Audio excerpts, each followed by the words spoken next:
नमस्कार. कल्पना करा, जगामधील सर्वात श्रीमंत देवी, जी धनाची अधिष्ठात्री आहे, जिच्या कृपेमुळे राजे महाराजे श्रीमंत होतात. तीच माता लक्ष्मी एका गरीब शेतकऱ्याच्या घरी तब्बल 3 वर्ष नोकराणी म्हणून राहिली. अहो, पण असं का? लक्ष्मी मातेकडून कोणतं पाप झालं होतं? भगवान विष्णूंनी स्वतः आपल्या पत्नीला अशी कठोर शिक्षा का दिली? ही कथा ऐकल्यानंतर तुम्हालाही समजेल की दुसऱ्यांच्या वस्तूंवर परवानगीशिवाय हक्क दाखवण्याची किंमत किती मोठी असू शकते. वैकुंठधामात एक दिवस भगवान विष्णू शेषनागावर विराजमान झाले होते.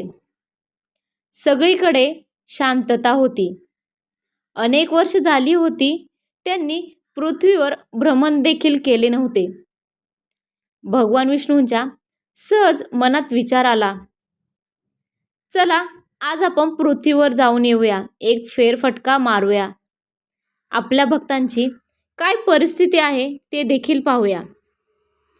इतक्यात माता लक्ष्मी त्यांच्याजवळ आल्या आणि त्यांना म्हणाल्या, स्वामी, आज एवढ्या सकाळी कुठे जाण्याच्या तयारीत आहात?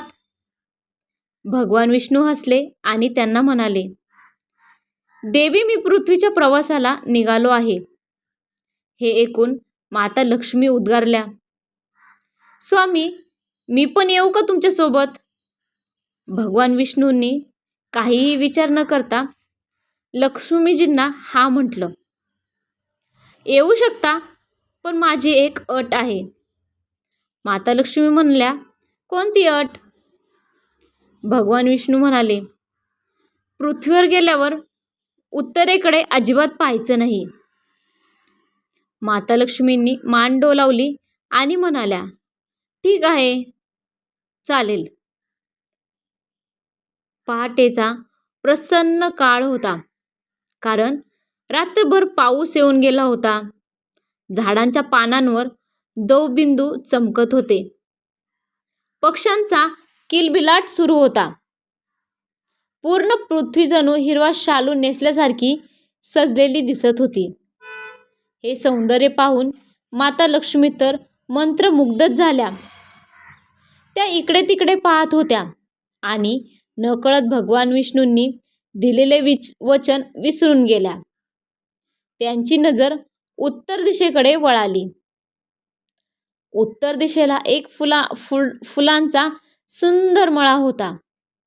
अनेक रंगांच्या फुलांनी तो मळा सजला होता. ती फुलं वाऱ्यावर डोलत होती. त्यांच्या सुगंधाने संपूर्ण परिसर भारून गेला होता. माता लक्ष्मी त्या मोहक दृश्याकडे आकर्षित झाल्या आणि नकळत त्या बागेत गेल्या. त्यांनी खूप तिथे सुंदर फुलं पाहिली आणि क्षणाचाही विचार न करता एक फूल त्यांनी तोडलं. फूल घेऊन त्या परत आल्या, पण त्यांनी पाहिलं, भगवान विष्णूंच्या डोळ्यात मात्र अश्रू आले होते. त्यांनी विचारलं, काय झालं स्वामी? भगवान विष्णूंनी गंभीर आवाजातच त्यांना उत्तर दिलं, देवी, तुम्ही मला दिलेलं वचन मोडलं. माता लक्ष्मींनी खाली मान घातली. भगवान विष्णू पुढे म्हणाले, पण एवढंच नाही, तुम्ही त्या माळ्याची परवानगी न घेता त्या बागेतील फुलंही तोडलं आहे.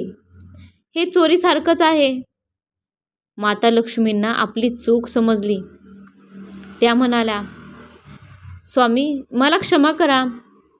भगवान विष्णू उत्तरले, चुकीची शिक्षा तर तुम्हाला भोगावीच लागेल. ज्या माळ्याच्या शेतात तुम्ही फूल तोडलं आहे त्याच्या घरी 3 वर्ष नोकराणी म्हणून तुम्हाला त्याच्या घरी राहावे लागेल. हे ऐकून माता लक्ष्मी शांत झाल्या. त्यांनी भगवान विष्णूंनी दिलेली शिक्षा स्वीकारली. त्या फुलाच्या शेताचा मालक होता माधव. अतिशय गरीब घरातला, पण मनाने खूप श्रीमंत आणि चांगला होता. त्याची एक छोटीशी झोपडी होती. पत्नी, 2 मुले आणि 3 मुली आणि फुलांची छोटीशी बाग.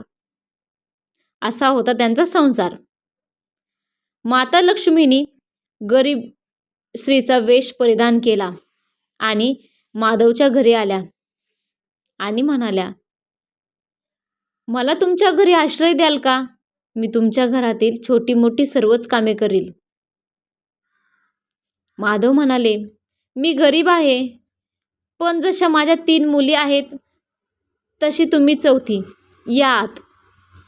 दुसऱ्या दिवशी फुलांना खूप चांगला भाव मिळाला. माधवने त्यातून एक गाई विकत घेतली. काही महिन्यातच जमीन विकत घेतली.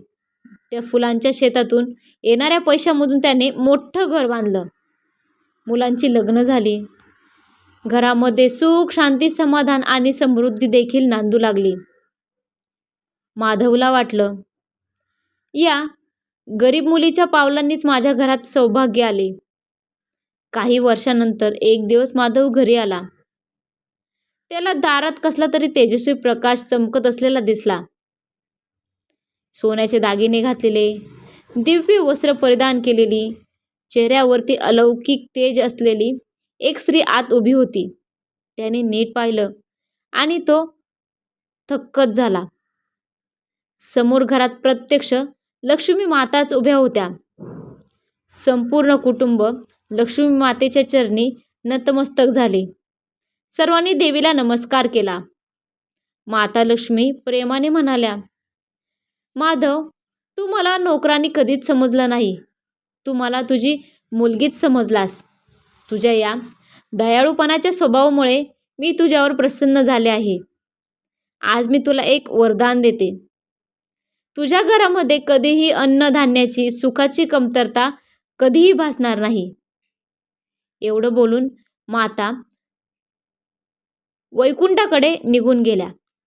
पण जाण्यापूर्वी त्यांनी जगाला एक संपूर्ण संदेश दिला. धन तिथेच टिकून राहते ज्या घरामध्ये प्रामाणिकपणा असतो. समृद्धी तिथेच नांदते ज्या घरामध्ये दयेचा भाव असतो. आणि माता लक्ष्मी कायमस्वरूपी तिथंच वास्तव्य करून राहते ज्या घरामध्ये माणुसकी जिवंत असते. घरामध्ये शांत वातावरण असतं. कधी भांडणाचा कलह ऐकू येत नाही किंवा एकमेकांचा राग देखील केला जात नाही. म्हणूनच मित्रांनो, आपलं घर मोठं असण्यापेक्षा आपलं मन सुंदर आणि मोठं असणं खूप महत्त्वाचं आहे. कारण लक्ष्मी मातेला नांदण्यासाठी म्हणजेच राहण्यासाठी कोणत्याही महालाची गरज नाही. झोपडी देखील पुरेशी आहे. पण त्या झोपडीतील लोकांचं दयाळू मन जास्त प्रिय आहे ते लक्ष्मी मातेला. हरिओम. शांती शांती शांती. ही कथा जर आवडली असेल तर अशाच भक्तिमय कंटेंटसाठी, कथांसाठी आपल्या मराठी भक्तिसागर या यूट्यूब चॅनलला सबस्क्राईब करायला विसरू नका. भेटूया अशाच एका धार्मिक कथेमध्ये. श्री स्वामी समर्थ. जय जय स्वामी समर्थ.